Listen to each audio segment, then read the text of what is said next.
Have you ever been somewhere where pictures just couldn't do it justice? Sometimes the view is just so grand or so amazing that recounting it through tiny rectangular photographs basically makes the experience smaller and just simply doesn't do the real thing justice. I was on a hike recently in Telluride, Colorado, a tough hike for me at least, quite a bit of elevation gain, 1,380 feet to be exact. But I knew going into the hike what the payoff was. It was an up-close view of Bridal Veil Falls. I sweated and struggled through a hike that seemed to be just one depleting step after another, because at the end, the falls awaited. And I had been looking at them from the town of Telluride all week, and I heard the hike was beautiful and worth the effort. So I set my sights on getting up close and personal, close enough to get wet by the mist. I think most of us are willing to endure a little pain or discomfort if the payoff is good enough. And in this case, I wanted the falls, and I wasn't quitting before I got there. And though I have pictures and video of the whole experience, the images captured just don't do the real thing any justice at all. I remember the first time I saw the Caribbean Sea. I was blown away by all the blues and the white sand and the green trees and how all of it just worked together to form a view that was tough to describe. I can remember touring Vatican City in Rome and walking into St. Peter's Basilica, a man-made structure, mind you. And I just put my camera away because the place was just too big and too grand and too amazing. No photo I could take could possibly do the images captured in my mind justice. But just seeing the grandeur of that one church, I knew that taking pictures would just be pointless. This happens pretty much every time I travel to the mountains of Colorado. Again and again, I find myself taking in views that just can't be captured on camera. I can only imagine what the view might be from the top of Mount Everest. I've never been, and honestly, I don't think I'd make it. In fact, I know I wouldn't make it. But thousands of people have, and surely the view from the top is unbelievable. Apparently, unbelievable enough that over 300 people have died trying to get there. But there is one view that surpasses all others, and by no close margin. A view so magnificent that the University of Pennsylvania did an official study on all those who'd seen it. Now, why do research on people who have seen a particular view? Well, when you hear things like, it's too beautiful to look at, and hear that all those who have seen it unanimously agree that it causes a permanent cognitive shift in their brain, I mean, those are some pretty strong claims. As a pilot, I am often exposed to views that are uniquely special. The view from the front of the plane is far more expansive than looking out a passenger window. Maybe it's an entire mountain range, or an entire section of the Grand Canyon, or just the perfect sunset over the perfect area. I've honestly seen too many amazing views to count, but none of those views changed my life permanently or caused a cognitive shift in my brain.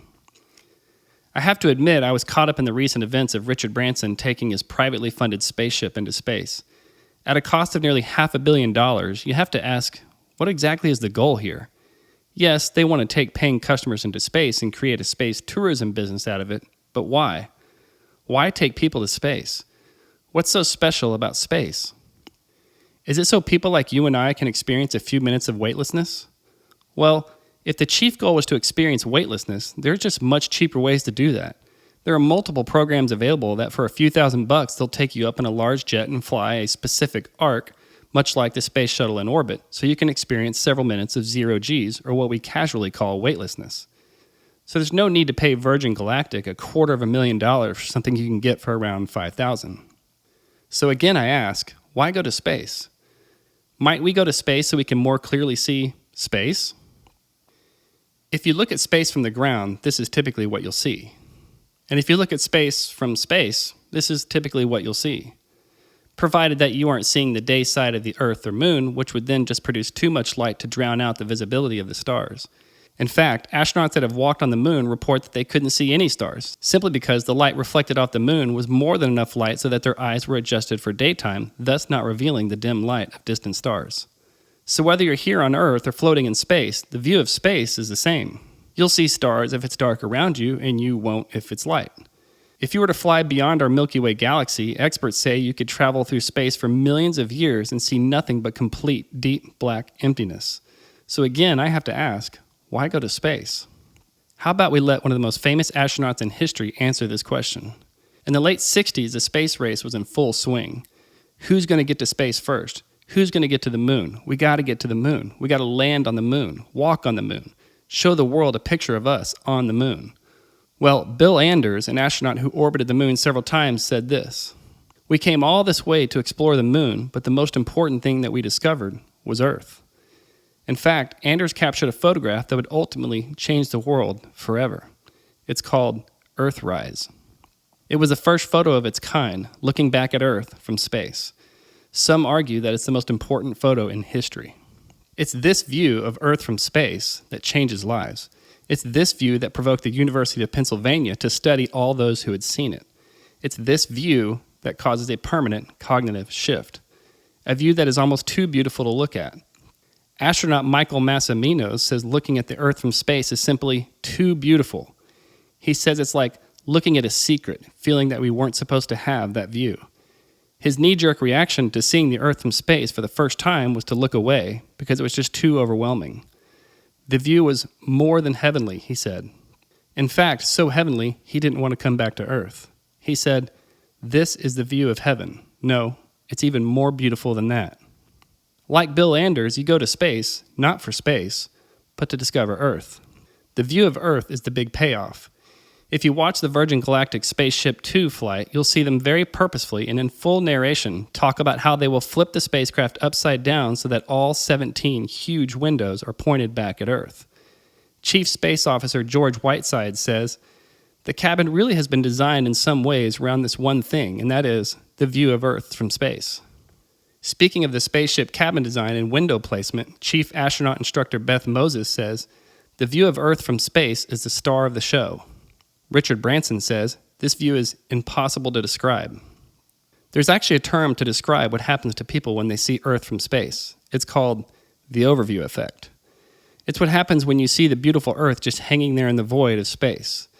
You can't see all the boundaries between countries that mankind has established because looking from space, boundaries vanish. Somehow this view exposes the fragility of life and gives all those who've seen it an increased sense of connection to all other living things. Astronauts all report this and an overwhelming sense of emotion after seeing the view of Earth from space. Now, why is the view from Earth from space so amazing? Well, allow me to land the plane. If you can't see the biblical tie into this, then let me expand your view. It's without question the most beautiful thing anyone has ever seen. It's a singular view that literally changes lives forever. Our Earth. It's a view of all of creation. It's what God created in the beginning. It's a million miracles all working together to sustain life. As a Christian, none of this should shock you. Of course it's the most beautiful thing anyone has ever seen. It's one singular encapsulating view of creation, the whole of it, in one glimpse. If you're not a Christian, I suppose you can go on believing that there just isn't something greater in existence, or that there isn't proof of a purposeful divine design all around you. Maybe it's just a million coincidences all coming together over a zillion years to create something so incredibly perfect that it magically sustains life. Maybe it is just the random result of a spontaneous explosion.